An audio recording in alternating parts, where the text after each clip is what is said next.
So as you know, one of the themes for this academic year is that everyone has a story.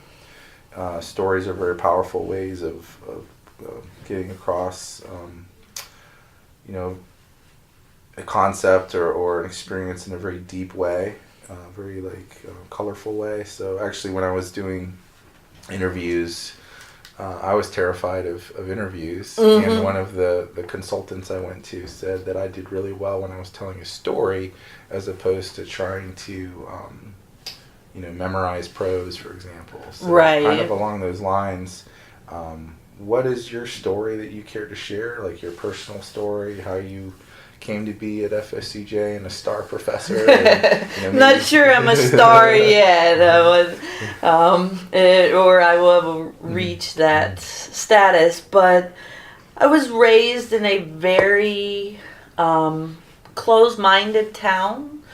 I was kind of it's hard to say because I was sheltered, but I was also exposed to a lot of things kids are not exposed to.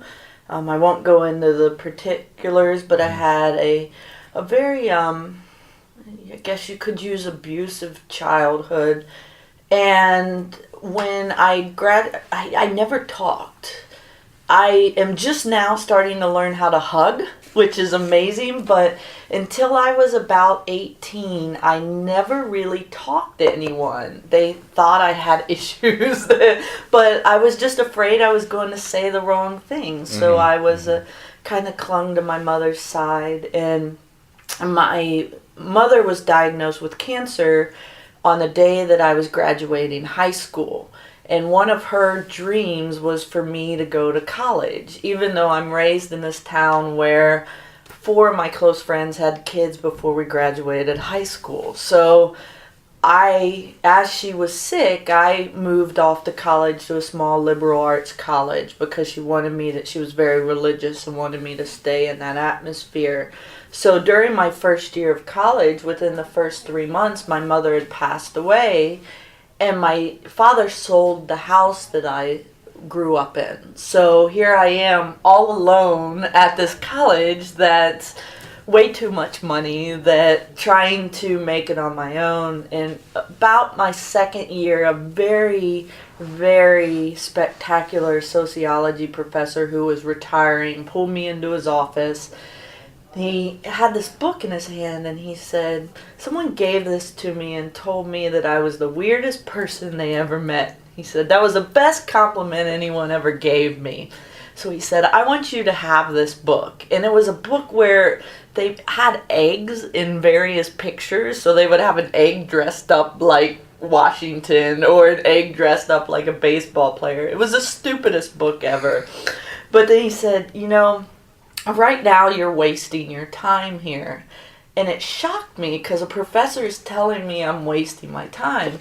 And it's just because I was not emotionally or financially ready. Mm-hmm. So he started taking books off his shelf. And by the time he was done, I had too many books to carry. And he said, "Becky, I want you to drop out of college and go get a job so that you can get your life and get stable," because I had no money, I had no home to go to. I was pretty much out there on my own. So I did this. I took his advice and I dropped out. I got an apartment and I started working. And then I always wanted to finish college, and I made him the promise I would when I was ready.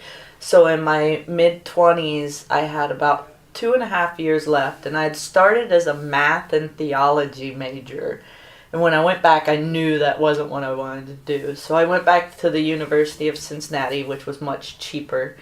And he was a sociology professor. So I said, well, that guy must know something. So I took a couple sociology classes, and it just stuck because I could do anything I wanted. I had that math in there with the statistics. I could study religion as how it affected society. And then I got really into medical sociology, and it really pretty much changed my life. I was in my last semester of my undergrad, and I had a professor basically tell the students, who were about 6 or 7 years younger than me, that there was no hope. That no matter what we do, society's going to just stay the same. And I didn't keep my mouth shut. I raised my hand. I was like, why are we here then? Why did I just waste and work 12 hours a day so I could get this degree that you're telling me there's no hope on? And he said, well, it's just a reality. And then that evening, actually, I got a 5-page email telling him I was sorry and that he had lost his way and had got stuck in this academic mindset. Wow. And then the next time the class met, he apologized to the students and said, and he told his story about how he was privileged and went to the university and got caught up in this idea of studying that there's so much wrong with the world. He forgot to keep the hope. And That's so awesome. That's how I ended up here. I taught at Purdue. They offered me a second contract, and there was no student interaction, and the students are why I'm here. Mm-hmm, So I applied for a bunch of jobs and got offered 6 or 7, and the biggest fear I took was coming down here, because I came to interview and fell in love with the school. Most think I came for the weather, but Yes. I liked the Midwest. I liked it, and Chicago was at the top of my list to go to, and I got 2 job offers there. But when I came down here and met the people, it was, this is where I'm supposed to be. Awesome. Well, we're glad you're here for sure. So- That's awesome.